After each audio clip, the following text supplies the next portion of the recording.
1 Samuel chapter 1. I'd like for all the women to be paying close attention this morning to the message. I believe that God will speak to you through it in a very special way. 1 Samuel chapter 1. 1 Samuel chapter 1. Beginning in verse 1. Let's read this story and then we'll, in the remainder of our time, we don't have much time left, but hopefully we'll share some principles and draw some applications from this passage. Beginning in verse 1 of 1 Samuel.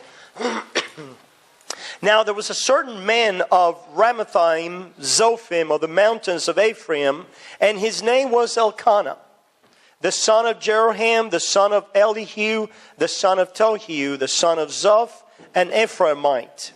And he had two wives. The name of one was Hannah, and the name of the other Peninnah. Peninnah had children, but Hannah had no children. This man went up from his city yearly to worship and sacrifice to the Lord of hosts in Shiloh. Also the two sons of Eli, Hophni and Phinehas, the priests of the Lord, were there. And whenever the time came for Elkanah to make an offering, he would give portions to Peninnah his wife, and to all her sons and daughters. But to Hannah he would give a double portion, for he loved Hannah, although the Lord had closed her womb. And her rival also provoked her severely to make her miserable, because the Lord had closed her womb. So it was, year by year, when she went up to the house of the Lord, that she provoked her. Therefore she wept and did not eat. Excuse me. Then Elkanah her husband said to her, Hannah, why do you weep? Why do you not eat? And why is your heart grieved? Am I not better to you than 10 sons? So Hannah arose after they had finished eating and drinking in Shiloh. Now Eli the priest was sitting on the seat by the doorpost of the tabernacle of the Lord, and she was in bitterness of soul and prayed to the Lord and wept in anguish. Then she made a vow and said, O Lord of hosts, if you will indeed look on the affliction of your maidservant and remember me, and not forget your maidservant, but will give your maidservant a male child, then I will give him to the Lord all the days of his life, and no razor shall come upon his head. And it happened as she continued praying before the Lord, that Eli washed her mouth. Now Hannah spoke in her heart, only her lips moved, but her voice was not heard.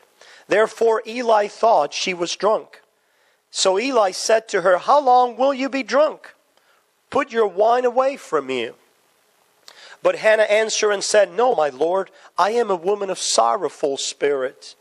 I have drunk neither wine nor intoxicating drink, but have poured out my soul before the Lord. Do not consider your maidservant a wicked woman, for out of the abundance of my complaint and grief I have spoken until now. Then Eli answered and said, Go in peace, and the God of Israel grant your petition, which you have asked of him. And she said, Let your maidservant find favor in your sight. So the woman went her way and ate, and her face was no longer sad.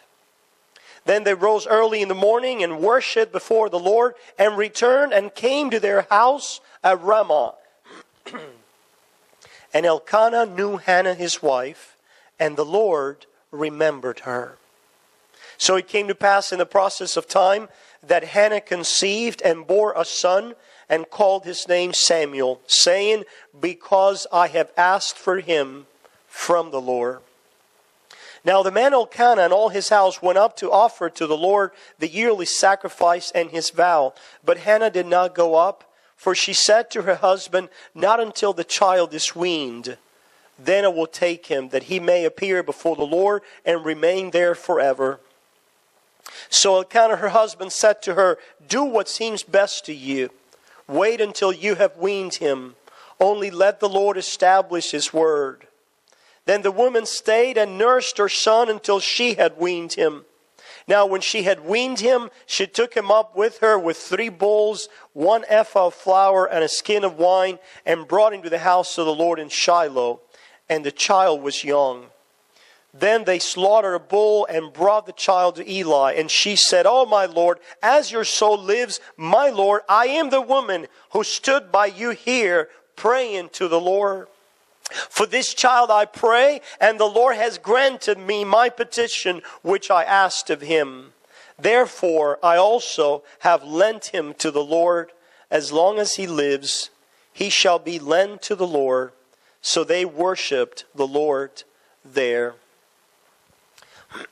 The story of a woman that turned into a mother. And basically, the thesis of this message is that it is in the school of godliness that a woman grows into a mother. It is in the school of learning to be a godly woman that women grow into being godly mothers. So this morning, the title of the message is From Womanhood to Motherhood Through Godliness. From womanhood to motherhood through godliness. And what we'd like to do is debunk some attitudes that many of our women have and that abound in society. And these are principles that, even though today we're applying them to women particularly, can also be applied to just anyone, because they're godly principles for our lives. So even though we're speaking to women and mothers, the men also can draw lessons and application from today's message. What is that first ungodly attitude that we wish to debunk here this morning that pervades the thinking of the world? That first ungodly attitude is, I don't need this, so I'm out of here. And I have used these expressions in order to make it sound more understandable to you, because these are attitudes that we have had. This was a very irksome, frustrating circumstance for Hannah. She was Elkanah's wife. She was probably the first wife of Elkanah. Somehow throughout the Old Testament we see that polygamy is tolerated. It is not God's best, God's will, or God's intention for men. That's why He created Eve, not Eves. He created one woman and said to men to leave for your woman, mother and father. But setting that topic aside, here is a situation where if you can put a woman that will be most bothered, it would be in the context of having a rival that has, in the eyes of society, in the eyes of her husband, what is prized, what is valued. And on top of that, having her rival bother you and mock you and give you grief. And that's what was happening in this home. These two women, they lived together. Hannah had no children. Peninnah had children. And it occurred to me that Hannah could have said, well, I don't need this, so I'm out of here. Considering the circumstances of the time, right? She could have checked out in many different ways. Obviously, the circumstances of the time were different. But today, this attitude becomes very easy to what? To adopt.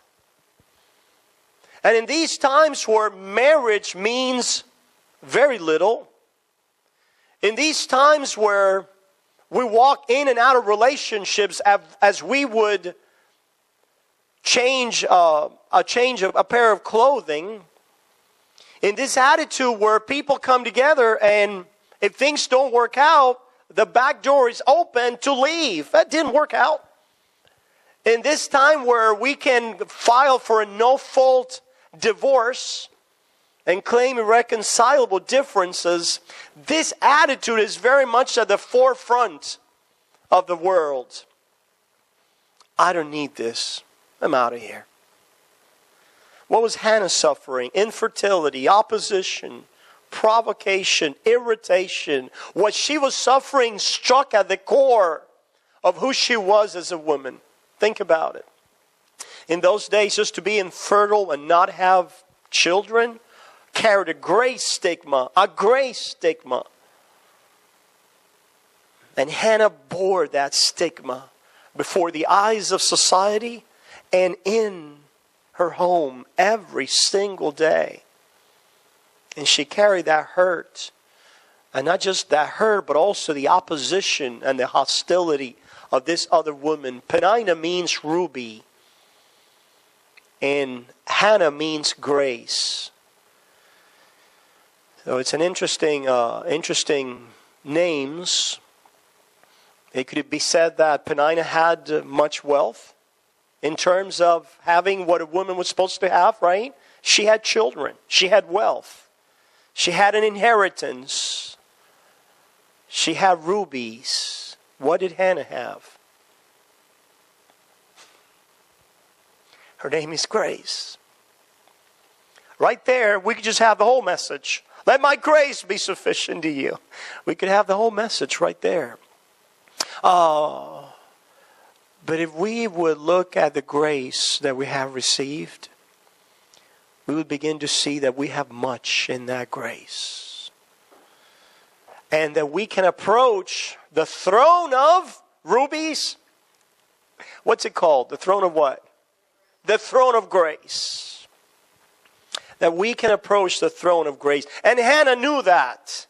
That's why she didn't say, I don't need this, so I'm out of here. Because those that know grace will not be characterized by this attitude. They know grace. They know a place where they can go.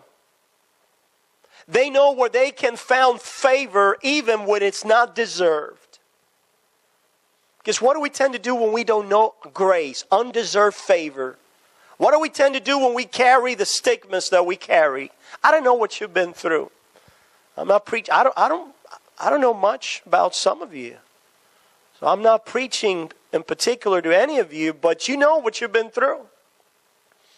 And you know the stigmas and the fears and the insecurities that you carry. And you know how those things have affected your life. And you know how you've started responding and reacting to life as a result of what you have been through. But I'm talking to some women today that know grace. I want to challenge and encourage some women here today that have found the favor of God and have approached the throne of grace and there have found their supply for the journey. May not have a lot of rubies. May not have the stuff of this world. Fear not, woman. Fear not. Be not dismayed. Do you know grace? What are you suffering? What is wrong or missing in your life? Are there a lot of things wrong with our lives? Absolutely. Oh yeah. See, we're not like those that preach a gospel today of denial. It infuriates me to no end just to hear people deny the realities of Christian. We Christians suffer. We Christians have problems. We Christians go through things that other people go through. We lose loved ones. We suffer. We get kicked out of a job. We suffer unemployment. Yes, our relationships also get strained. Yes, we also go through abuse and divorce. What's wrong or missing in your life? How are you responding? How are you responding? Nurka, these two kids, a mom was telling me the other day Pastor, there's something that you once said that have stuck in my mind. And she said to me, you